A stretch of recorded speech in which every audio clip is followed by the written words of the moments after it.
Late one morning, Benny was running past the platform at Denville when he overheard Mr. McCormick and Dan talking to Samantha. Samantha's job on the Denville and Western is to find new engines and decide whether or not they should join the railroad. "So he'll be here tomorrow?" Dan asked. "Yes," Sam replied. "It'll be interesting to see what another box cab can do," Mr. McCormick added. "Another box cab?" Benny pondered. That afternoon, Benny spoke to Lewis and Fredrick. "I don't know why they need another box cab. I can handle the work on my own." "They're probably tired of all your trouble," teased Lewis. "It would make perfect sense," agreed Fredrick. Benny thought about it for a moment. He had caused a lot of problems in the past and can be a handful. "You don't think they'll replace me, do you?" "You never know," Lewis said slyly. The next morning, Kevin puffed in with a freight train. Behind his tender was a new box cab. He was cut out of the train and rolled over to the shed where Benny was waiting. "Benny, this is Sampson," Dan said. "Please show him what to do." "Nice to meet you," Sampson replied kindly. Yes, sure," Benny replied quickly. "Let's get to work."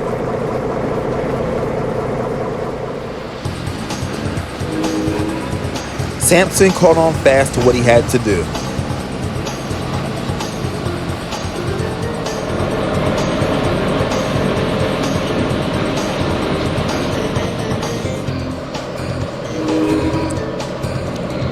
The engines and the managers were impressed. "You're doing well," said Dan. "Keep up the good work." "Thank you," said Sampson proudly.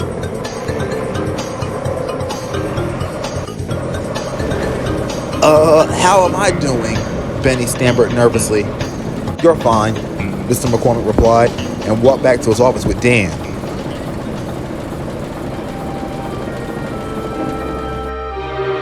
That night, Benny couldn't sleep. He thought for sure Mr. McCormick was planning on replacing him. He imagined himself sad and alone in the scrapyard with nothing but rusty engines and rolling stock for company. Benny knew he couldn't let that happen. The next morning, Benny worked harder than he ever had before. "Does he always work like this?" asked Sampson. "This is the first time I've seen it," answered Manny. Unfortunately for him, Mr. McCormick and Dan didn't acknowledge him at all. At noon, Jessica arrived to collect some empty gondolas for the recycling plant. "Jessica?" called Benny. Hey Benny, what's up? "How do you show managers your worth?" Well, fun fact, managers like it when you take the initiative. "What does that mean?" Benny asked. It's when you take it upon yourself to do things without being asked. "Good idea. Thanks, Jess." Oh, no worries. Benny was switching some passenger cars when he overheard Mr. McCormick talking to Dan before he went home. "So, it's all arranged?" Mr. McCormick asked. "Yes, boss," he replied. "I called Mr. Egan. Christian will be here to collect coal for the power station in the morning." This gave Benny an idea.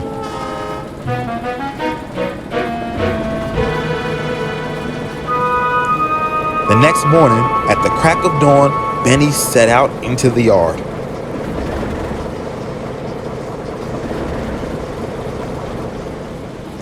He found Dean resting by the lumberyard. "Dean, wake up," whispered Benny. Dean yawned. "What do you want?" "Can you help me load up my coal cars, please?" Dean reluctantly did what he was asked.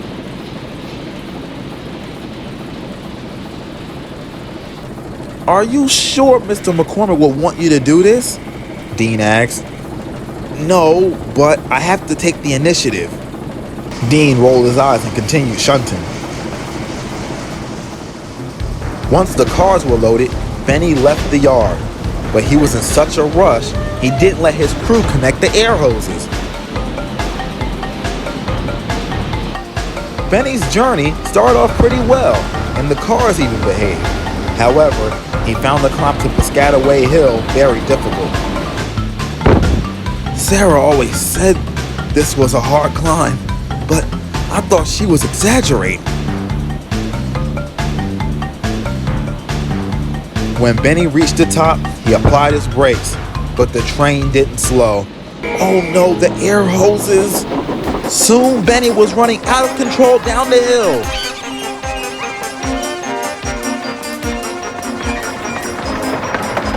Help! Help! He cried. He raced down the line as his driver tried to slow the train, but to no avail.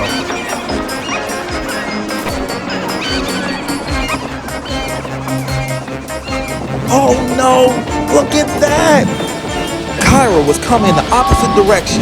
Any minute, there could be a head-on collision. Benny's driver went into his rear cab and braced for impact. Sparks flew as Benny desperately tried to stop the train. Look out! Shouted Benny. He swerved to his side, he's barely staying on the rails. The siding ended at the dairy.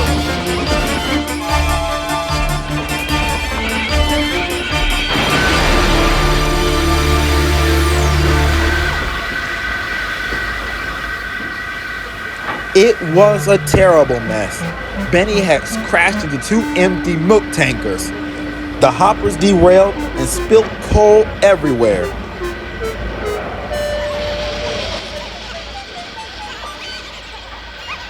Kyle, the dairy manager, was not amused. If McCormick wanted milk, he could have asked, not sent you crashing into the place, Kyle said. Benny didn't reply. For the first time in his life, he felt like crying. He was sure Mr. McCormick and Dan were going to send him to the scrapyard. Meanwhile, Dan and Mr. McCormick were walking in the yard and were surprised to find Benny gone. Sampson? Where's Benny? Dan asked. Sampson, who was still half asleep, was puzzled. He was there last night. I know where he is, Dean said, and told him about his encounter with Benny that morning. Before Dan could say anything, Sam came running up. Mr. McCormick, Kyle just called. Benny crashed into the dairy with a train of coal hoppers. Mr. McCormick sighed. Call Kyle and tell him Dan and I are on our way. Are you going to have a conversation with him, sir? Asked Lewis. No, I'm probably going to yell at him, Mr. McCormick replied. Roger was helping to pull the cars away when Tucker arrived with Mr. McCormick and Dan. They were not happy. What the hell were you thinking? Dan said furiously. Benny didn't reply. This is insane. What possessed you to take that train on your own? Mr. McCormick added angrily. I was trying to take the initiative. Why? Dan asked. I was worried you guys were going to replace me with Sampson, Benny replied. Dan and McCormick stared, and then they laughed. What's so funny? We're not going to replace you.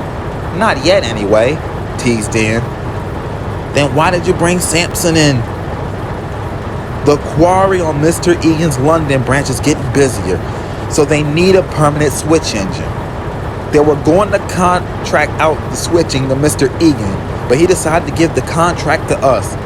So I had to get another standard gauge engine, Mr. McCormick explained. Benny was happy and relieved. Because Benny had to go away for repairs, Sampson took over the switching at Denville Yard. When Benny arrived back after being fixed, he worked alongside Sampson for a few days.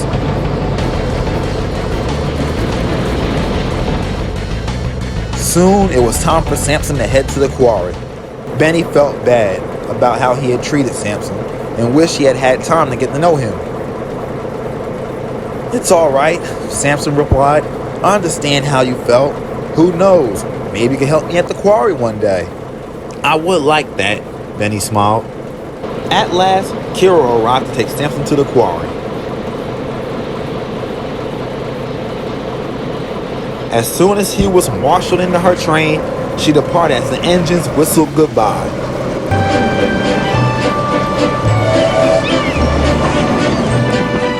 I'm happy to say Sampson had a good effect on Benny.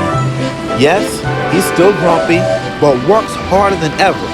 Not because he fears being replaced, but because it's what he's supposed to do.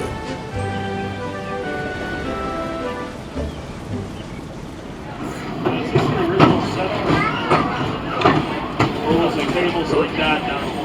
D&D, so we call it Dumb and Dumber. It's John Samar. It's the NS crew. Yeah, so they stop.